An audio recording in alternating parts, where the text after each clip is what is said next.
I've always been believing in preparation, and timing of everything. So what I try to do, if I have to make a trip, like I'm on my way to Nashville, Tennessee to do guest posing and seminar, question and answer seminar. So I've already been thinking ahead of time, what I'm going to do. I'm going to get me a nice bag of rice cakes, small jar, probably cashew butter as my snack. I'll prepare one meal, probably beef with cashew mushrooms and tomatoes and a scoop of rice. I'll probably do the same thing twice. By the time I get to where I am in Nashville, there's things already set up, so I can go out and start preparing my own food. Probably very few restaurants in Los Angeles that I actually go and visit. I'll go to a place like up in the Santa Monica Mountains, the Inn of the Seven Rays. I will go to out of Asante, which is in Brentwood. What I'll do is, I love to cook my own food. See, that's the most, successful part of my life and my career as I've gotten older. I like to prepare my own food, so I buy basically everything I get from the Wednesday market, and this lasts me for probably about a week. And that's how I prefer to eat, naturally, organic, beef, chicken, turkey, fish, jasmine rice, baked potatoes, yams, a lot of veggies. And I follow that cue, 365 days a year. So I really believe that's why I look today as close as I possibly can back in the old days. Yeah, I think it's always to go on there prepared, or there could be a delay in the flight, or you need that extra calories to keep your body lubricated with, nutrients. So what I try to do is make sure I prepare myself. I'll probably get up on the day before I leave and eat an earlier breakfast, and then go back and do my work on the computer, make my posts on Facebook and Instagram, and then I might lie down again for maybe an hour or two, get myself on the oxygen tank to prepare myself for the flight. But I do everything in the preparation. I think the better you do that, the more in tune and connected the body cells and the mind become as one. Very, very cautious. I don't like people preparing my food, really. I will prepare my own food because I know what I'm going to put in it.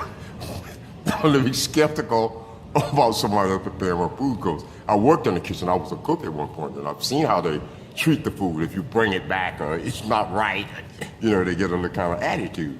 So I try to basically eat at home, prepare it myself, and I've selected restaurants that I'll go to, and it's very important. I think you should drink at least about a liter before you even get on the flight. First thing in the morning, drink a liter. That way the body cells are rehydrated. It speeds up your digestion. I definitely believe it speeds up your digestion because you can't just eat and then don't drink at some point. I say 30 to 45 minutes after I eat. I always try to have 16 ounces of water before, 16 ounces of water maybe 30 to 40 minutes after it. So I do believe that still believes one of the reasons of rehydration. I think that's probably one of the reasons I'm still one of the most muscular, if not the most muscular man in the world at this point. I'm drinking constantly more to hydrate yourself because you do dehydrate on the flight. So I prefer water is what make muscles grow, but after water, you can take a ton of growth hormone and steroids. It's not going to happen. Water is your whole thing. It's a love for the body. It's a positivity for the body. So I feel that everything that you do positive to the body is going to reflect itself. I think you can have that, but I'm not the kind of person that like to do those kind of things. I can say occasionally having something like that, but I definitely think, whole foods. Sorry. I mean, you can eat on a vegetarian diet, but your body's going to be missing some items that it needs really to build muscle, grow and sustain its strength, or whatever. But you can't just go total vegetarian. You need some form of protein, bean protein, especially lentils, red, white, green, French. String beans and potatoes. You have to have some beef, some chicken. You have fish. You have to. The body's can't take care of itself. You need to feed it the right nutrients. And the more the right nutrients your body is absorbing, that's why I look the way I look today. People can say whatever they want. I would definitely buy a meal selection. If I couldn't get that meal in, I would have selection of pieces of fruit. Apples, if you can get some grapes, some rice cakes, things like that, I think they will sustain you, stabilize your whole metabolism, the metabolic process, plus the muscle building process. But if you don't do something, the body goes into start eating on itself. Cashews, pecans, walnuts, almonds, I think you should have a couple of those, a container of those, even on the flight. It suppresses insulin. So I believe that you should always try to do whatever you can This is a machine. What you feed is going to determine what it looks like, how strong you are, how motivated you are, what your desires are, your love and positivity. If you're not really applying it, your body just can't do it on its own. You have to educate the body, visualize it, think about it, and build that connection mind, body, soul, create success. Eat pizza and cookies and cakes. To each his own. I mean, if you like that stuff, have it. But, in my 73 years and probably the last 45, 50, I haven't indulged. I don't get sick. I don't have colds. I don't get the flu. So it's all these different diseases. I really think being healthy has been my forte. I've always wanted to be healthy because when I was a kid, I was always sickly with the sickle cell anemia. So now I've gotten myself where I feel comfortable. The last semester I've been taking a product called Sickle Cell Life. And that has really pushed me over the edge. I'm stronger, more muscular.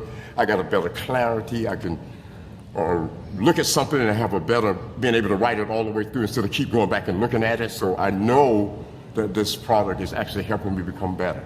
Oh, yeah. That's a good topic because that's what people do. They overeat. You don't need all this. I look the way I look because I have measured amounts of nutrients. All the nutrients that my body consumes is like atomic fuel for me. I keep myself hydrated. I eat when my body says I'm hungry.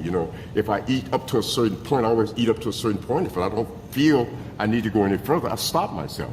Okay, but a lot of people just keep eating. And I don't think keep eating is going to build a muscular, strong, toned physique. Under-eating a little bit helps the body burn more calories, burn more fat. You help your body build more muscle. You're speeding up the whole process so the body can't help but grow. I can't help but look the way I look. People can say steroids. I'll say hard work, longevity. I have not stopped training since I've been alive. I eat, I do my aerobics. I have my moments where I just relax and I rest, but I'm so positive and happy about what I've been able to achieve at 73 years old. Because at my younger age, because of the sickle cell, I had become almost taken over by anxiety and fear that I would live to become 24 years old if I keep being sickly like this. But I built my body up, thank God. Jacqueline Lane helped me. He had an inspiration to myself, my mom. So, in growing up in the environment, she set me in healthy foods all the time. So, it built my mind to where I am today. Yeah, I think sugar is the #1 enemy. I mean, of our society. I grew up in a joke joint setting, and I saw how that sugar was just eating my people up. Even though that was our way of making a living, I saw what it traumatized to them. The people that I grew up with in my neighborhood pretty much all dead. Liver and kidney diseases and insulin injections and, all kind of craziness. So think what you do, what decisions you decide to make, it's all you. You're responsible for yourself. Nobody can say, make you love yourself. You have to love yourself. I love myself, sorry. If that means that I'm what you call it, what's the word they use out there? Or arrogant? Yeah, I'm arrogant if you're talking about taking care of yourself, seriously. Imagination is powerful if you really, really use it.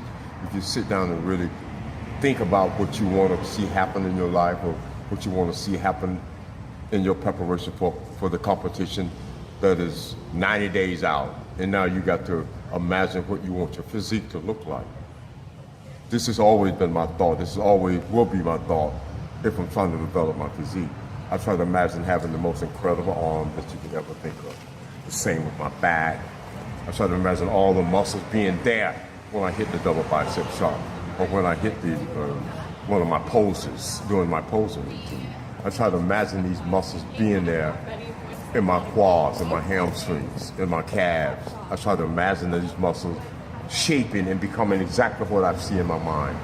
I think imagination is powerful. I think it's more important than anything. If you can imagine something, then it definitely will come to pass.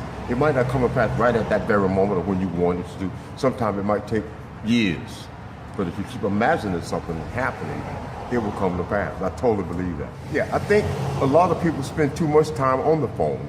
They're trying to get shots of themselves for their message centers or for their Instagram or Facebook page, and they're really not really working out, because working out really takes a lot of time, focus, intensity, mindset, having enough nutrients to get through the workout. Training is tough on you both, you mentally, physically, and spiritually. So you definitely have to have the gall and the vitriol to keep pushing yourself through those different phases, when you hit a wall, you know that you got to increase the weight if you want to get that muscle more fuller, bigger. That's why I deal so much with the intensity and the sets and the reps, and I try to focus on all these things happening. I think the phones have become a negative thing. I don't think it really has a positive impact on except for your social media page, Facebook and Instagram. I already do it in my mind. Okay. I know exactly how long it takes for my heartbeat to come back almost to normal, and I start that next set. Because that's what bodybuilding is, it's intensity. You're not gonna build muscle just lifting the freaking weight and doing the exercise correctly. You really have to think of what you're trying to get accomplished. And if you don't have that in that mindset, it's not gonna happen. Bodybuilding to me, I love to train, I love to work out. I mean, I'm passionate about it. I love to feel the pain, the sets and the reps, from the sets and the reps. I love to experience that incredible pump that you get when you're trying to get that next set. I love being able to roll that ball off the end of my hands and make that rep a little bit harder. And see, a lot of people don't do that. Bodybuilding is not like that today. It's just like a lot of pumping. And to me, I'm not impressed. There's really no complete extension of the arm or contraction of the muscle. They're just really just pumping the weight to get the set over with, because working out does hurt. It hurts the muscle, it hurts the joints. It's a tiring thing, but at the same time, I have such an intense love for it, I never feel tired. When I get through with my workout, sometimes I think I can go back and do it again. I think that's what has gotten missed. I think Mike Milser came in there and threw his 10 cents in there with his whole 1, 2, 3 rep system, and how he would focus on that negative. And I thought, like, wow, maybe if I started including that in my exercises too, paying more attention to that negative, that my body would transform and change itself, and it has. I'm stronger now than when I was actually lifting it on steroids. So I know that you can rebuild your body. It's taken me 12 years to rebuild my body after I came out of that whole bout with the seizures, also with the problem with the sickle cell, having to do blood transfusion. I got my body back, but it's taken me 12 years to get that body back. Because I kept saying to myself, you can't end up looking like you're at the end of your life. Yeah. You have to kind of rebuild this body. It took me 12 years. People can say you can work and work and work, but I worked and worked and worked. I'm so proud of what I've accomplished with my physique now. I'm 7'3" than I was when I won Miss America, Mrs. World, Mrs. Universe, and the first Masters of Miss Olympia. I'm more proud of what I've accomplished right now. I think what happened to a lot of it, that people have a tendency to just go through the motion. Yeah. There's really no mindset of contraction. I see so many people doing that exercise wrong. Sometimes I'm almost want to walk up to them and try to correct them, but you know, some people feel offended by that, so I've left it alone, especially in Gold's Gym, which does not look like almost Gold Spa. I don't really say anything to anybody. I just maintain what I'm doing, focus on myself, you know, keep my imagination. You know, I always go in the gym my whole mindset is to go in that gym and have an amazing, good workout. I don't think I've ever gone to the gym and have a lot so spotty or not a great workout, because I'm in there to have fun, build my body, experiment with things. So I came out of it, always alternate my training, sets of reps, the amount of weights I use. Even with my food, I do the same thing. I alternate, even when it came to my rest, I will make sure I'm always on a certain time clock, making sure that I alternate everything I do from the training. One week it might be low reps, the next week it might be high reps, but then that low reps is 5, 4, 3, 2, 1. I practice this for a whole consecutive week for each body part. And as you keep going along on that 5, 4, 3, 2, 1, you're gonna become stronger. And then the next week I'll alternate back to more reps, probably warming up with 20, 15, 12, 10, 9, 8, something, 6 like that. And I do this consistently. And I think that's one of the reasons I've never had injuries or back problems or joint problems. Because I always make sure that I keep things flexible, always going back and forth. Light week, heavy week, light week, heavy week, rep week. I alternate back and forth like that. And I love it because it makes the whole workout fun. I can change the exercises if I want to. I'm always working to find out exactly what I need to look good on stage under the lights. You know, when I was younger, I always wanted to be successful. I wanted to be able to accomplish things and do things that nobody I thought never had done before. And I got into reading a book about the mind. I remember calling it mindset, what can happen if you can envision something often enough that it can become a reality. And bodybuilder became attractive to me. I wanted to be able to build the most incredible physique that I possibly could. So I started envisioning what I want my body to look like. I used to lay down in that closet, open up my hand almost in a meditative form, and I would lay there and I would envision myself looking like this. I could see things happen on my body before I even got started into training or building that physique. And I practiced this for years in that closet. I also had a speech impediment where I stuttered. And I remember standing in front of this mirror starting to read silently for weeks, months, to the point where I was able to not have that stuttering. And what you're hearing now has been trained completely. Having that mindset means to be able to go in that gym and see that body and see each muscle group as a piece of art. That's what my body is.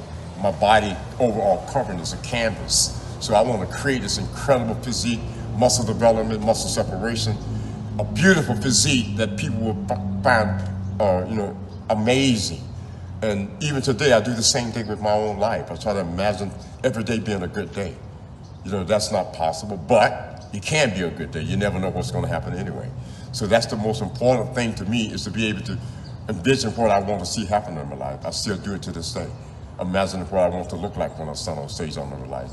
Imagine what I can accomplish by creating a better business connection with my clients or whatever, being able to communicate with everyone and put them in that same positive mode. It's very important to envision what you want to see happen in your life and do it consistently. I've been doing it now for 55 years. I totally believe that you can transform all of that just by thinking about something consistently. You might not do it every day. Say do it every other day. Think about, I want to become better than my old self. And that's what I've been practicing. I'm still practicing it now. And I think anyone that's out there trying to become a successful person, you have to do that. I really think I'm going to do Scott bench curls and reverse curls. I already know what I'm going to do. Whether I'm going to do back and forth between it, where I'm going to do a single set of one and go single set of another, superset as they would call it. I always try to visualize that muscle growing and become full of more muscular, deeper separation, more peaks all over my body. And I do this in a sense of, this is a canvas, so I can paint that body to look anywhere I want. The barbells and dumbbells are my paintbrushes. I can create that physique just by thought. Curl that weight up, I make sure I'm focusing on it. I try to hold the contraction. I'll turn my wrist out so it creates separation in the muscle group. I do the same thing for each muscle group. I know where that muscle should be working, how it should be working. Behind the neck press, front press, squat, deadlifts. I know if I put myself in those right positions and visualize, I'm gonna look like a piece of art. The black press, he's solid as a rock. People have to realize I retired from bodybuilding after winning the Masters Mr. Olympia in 1994. It wouldn't make sense for me at my age to be taking any kind of anabolic steroid. I really don't need to do it. My testosterone is like over 500, so I really don't need testosterone. I'm still able to. So to me, testosterone shuts the body down, especially at my age anyway. It wouldn't be doing me any benefit. I mean, I could take that stuff, but I'm just not into it. I took that stuff for 27 years. Decade of Robby only. First shot I ever took in my life was Primo Bowling Depot, and I tell you point blank, I'm glad I don't have to do that anymore. I feel sorry for all the guys that I have to punish themselves with that stuff. But me, I just wanted to be healthy. Yes, of course, I've always been a big fan of supplements because I was guided pretty much by Jerry Branham. Jerry Branham gave me the in the window to about what supplements work and what they do for the body, and how you can create your own testosterone. I got majority of my knowledge actually working with and speaking and talking with Jerry Branham, befriending Jerry Branham. I always consider him a friend because he's extremely one of the most knowledgeable people in the business. So Jerry Branham schooled me how to actually stimulate my natural testosterone with certain supplements like glutamine, creatine. My favorite, arginine. Arginine definitely give you that heart on a heart attack. I mean, 5 grams in the morning, 5 grams in the evening. I also take Don Quack, astragalus. I take all different kind of herbs to help keep my body in its own natural state. So the reason I look like I look is because I work so freaking hard with everybody else, and that's what it's actually kept my physique looking the way it's looking now. Oh, my basic thing is my training with Michael O'Hearn. Michael O'Hearn is a beast, and that also pushes me to be a beast. 74 years old, I think that's young. I feel young and vibrant. I think the bodybuilders are getting fooled by what they're seeing on YouTube and Instagram. All these guys throwing all this weight around and dropping the weight on the floor after they get through weight, hundreds and hundreds of pounds. You don't have to kill your damn self to actually develop a great physique. intensity is what builds a physique, along with all that other stuff that you probably be ingesting or taking in. Supplements are my basic overall thing to help create calcium. People don't realize the importance of zinc. People forget the fact that these things actually work, but you have to not be out there eating all that crazy food. Right here, the venison, all they do is get frozen food. To me, that stuff is already dead. But to go in there and try to take all these steroids, I think you must be dumb. It don't make sense to me, really. When I see the young guys doing it, it don't make sense. I mean, if your natural testosterone is already flatlined, you taking that anabolic, cypionate, actinate, and all the different nates to increase your testosterone level, why not allow your body to be fueled by great food? That's my whole idea about bodybuilding and weight training and strength. I mean, it's the wholesome quality food. I think the more you eat wholesome quality food, the bigger, stronger, more muscle you become. That's why I've practiced since I retired in 2001. I know that you can build your body. I know that you can build muscles without having to take anabolic. I've proven that point, as you can see in my pictures on Facebook and Instagram. Imagine if I did take steroids. I'd be right back there competing, kicking their booty. Hardcore fan. That's what people fail to realize. If I had been taking steroids, if I was taking steroids, by now, at my age, I would have had a heart attack. More than likely having a heart attack or some aneurysm of the brain from lack of oxygen or getting to these extremities. So I think people got to understand how hard I work. I don't play around with it. I mean, it's no game to me. I love bodybuilding. I love going to the gym and challenging myself. Hard work pays off. People can say whatever they want, testosterone, gluten, all these different things. I believe in whole foods. I will practice that until I die. I will achieve what I want to achieve at my age, 74 years old. I look like a human anatomy chart. I'm proud of my hard work. People got to change the way they're doing things. Bodybuilders have gotten lost, especially the young guys. They got too many impressions on Facebook and Instagram. That's misleading. You know, I've always had jealousy. I had jealousy when we were filming Pumping Iron. When we were filming Pumping Iron, they kept me in the background. Why? Because I have a better physique. I was in better shape. They didn't want that. I wasn't the star. Arnold Schwarzenegger was the star. And a lot of people don't realize that. That's why they wanted to keep me in the background, because I had a better physique. I had the same problems since I was an amateur in the AAU. The AAU people, the higher power did the same thing. They tried to keep me in the background, place me fourth and fifth. I went all the body parts. Jealousy to me is a weakness. This is like racism. All the racism thing that's going on in the world today. I think people are weak-minded to even allow themselves to become hateful or disrespectful to any race. I don't disrespect anybody. I think everybody deserves to be treated and respected as they are. Black, white, Mexican, Japanese, Chinese, doesn't make a difference. It's just like what's going on today. Everybody hates somebody for some reason. A lot of people that hate me or dislike me is because of their own lack of self-empowerment. I'm very empowered, I'm very confident. Everything that I start out to do, I'm going to complete it. Everything I want to accomplish, I'm going to accomplish because I got a strong mind. You can't mess with this. This is my tool. This is my power. I think a lot of people allow people to get into that power. I won't let it happen. I can't be bullied, brainwashed, mind, none of that. You know, I'm my own man. You know, people hate me or dislike me. I really don't care. I think that's their problem, it's their weakness. A lot of people don't like the fact that I'm still out there looking the way I look, but they don't realize how hard I work. And I don't really care what other people think. See, that's one of the main things people feel. If you talk down about them, they feel bad. I don't feel bad. Talk down about me. All it does is empower me. I'm stronger. I'm more confident. I'm going to accomplish my goal. There's nothing you can say that belittle me or make me feel bad. My whole thing about it, I wanted to influence and impress basically all the older people. You get up and move. Don't sit around and wait to die. That's basically what I see. Older people sit around. Once they get old, they start to think old, act old, be old, dress old, do things old. I'm invigorated by life. Life has sustained me. Life has given me longevity. I'm 74 years old. I want to wait and get to 110. I'm going to still look the same way. It's a very powerful component of actually building muscle and get oxygen to the muscle. Water, if you got it on, just drinking that gallon of water, that's not work. You have to find a platform where you can drink that water from. And what I decided to do in my own research with my own body is start drinking it 30 minutes before my meal, 30 to 45 minutes after my meal. You don't want to interfere with that ingestion, but the fact is you're trying to speed up that digestion. It actually speeds up the metabolism. It also increases the body's ability to build muscle and burn fat. So that was one of my main courses when I started out, working with people. It's just like anything. If you don't get enough water, you can get a little bit dizzy, you can get a little bit like headache and lightheaded. But it's very important to get that water in on those time bases. Make sure that you drink it, keep the muscle cells hydrated. So all these cells are not going to be allowed to grow and multiply and build muscle and burn fat. Water is the carrier. Without the water, nothing happen. I never thought that you had to cut back on your water. I always increased my water. I increased the water from drinking regular water to distilled water using 50 milligrams of potassium.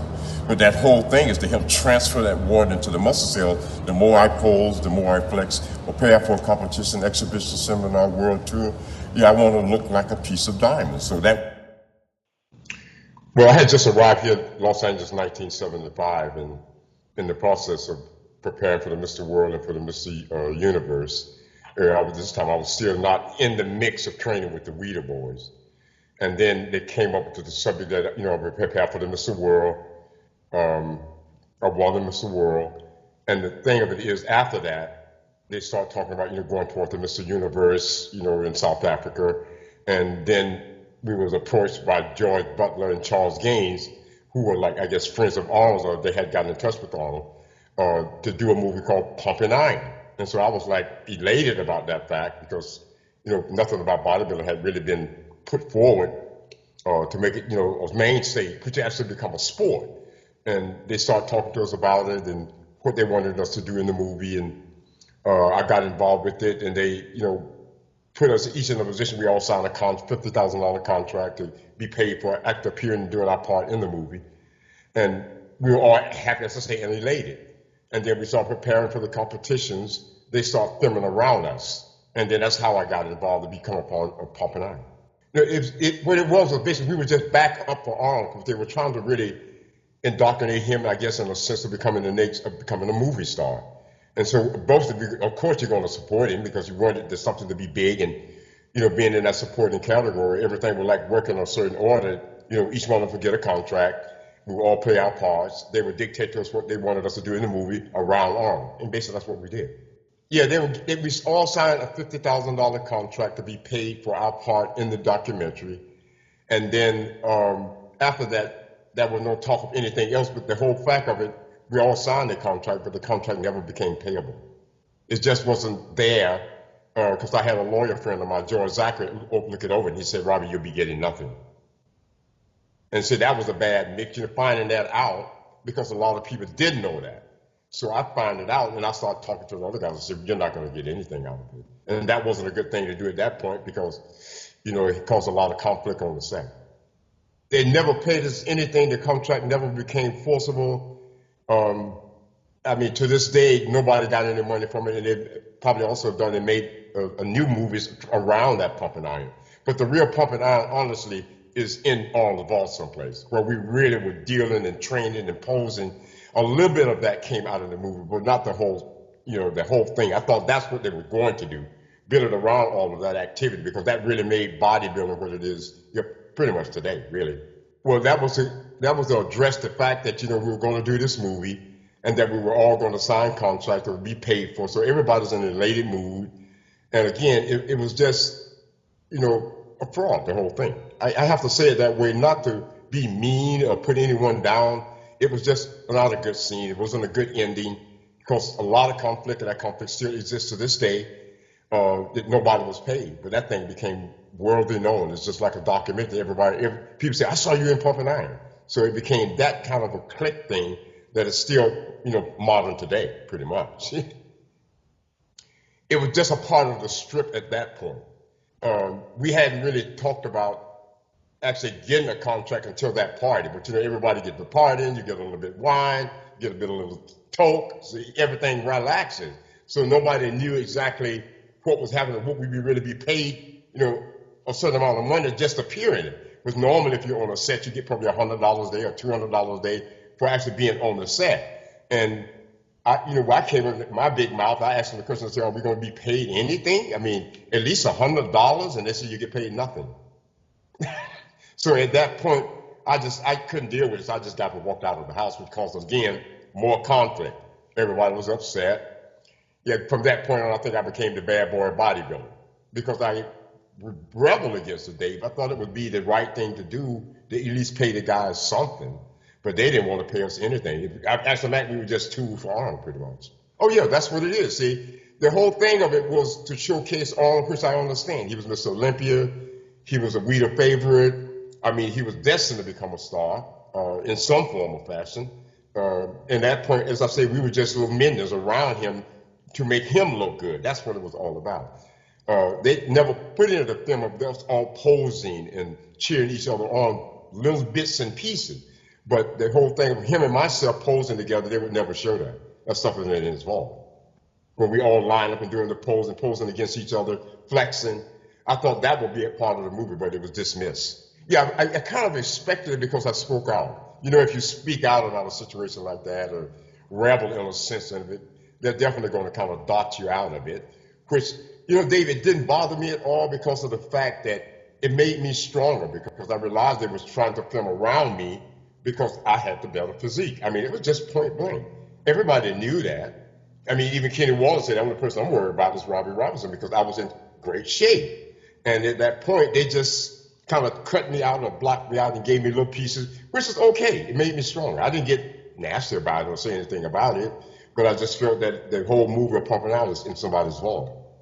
That's how I see it. In a small way, yeah, I think it captured it in a big way and a small way, but I just expected, or I was hoping for that would be a lot more documented effort and training and the real things that we were doing, the techniques and stuff that we were doing to really, today, still ingrained in bodybuilding. But it's starting to get lost because of the fact nobody pushes out there except for myself. And they say old school, new school, but it's all bodybuilding still. It's that old school bodybuilding is what still keeps my body looking at the way I do today. So I totally think that it played a role in empowering bodybuilding, not as much as it should. I think a lot more people recognize you and they remember your part in it. I still have people coming to me now and saying, you know, for the first time I showed my son a picture of the pumping iron and they always pick out you. So I feel honored by the fact that even though the bits and pieces that I had in there, they found my physique spectacular. So I thought that was an honor. That's how I felt about it. I think it was a great thing. I think it put bodybuilding into a whole nother light. I think it helped make someone a star. I think it brought my notoriety more to another level. So it was a lot of positive things in this, besides all the little, mishaps. It's always a good and a bad. It's going to be weighed out like that. So I'm in a good place with it. I feel honored being a part of it. I thought it was a great thing to do. My hope is that they could come back and maybe do something with the old guys, but I'm the only one left besides Arnold. So that would be impossible.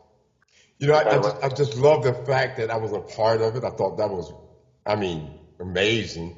You come from Florida, you lived in the swamps your whole life, and all of a sudden you're now in a historical position where people would admire you and recognize you and say, well, what a great job. I really like your physique in the movie, and I'm glad you were a part of it. Robby, would you sign my copy of my Pumping Iron? And people still do that to this day. So I feel honored about it, Dave. I don't have any bad, negative feelings about it. I thought it was supposed to happen.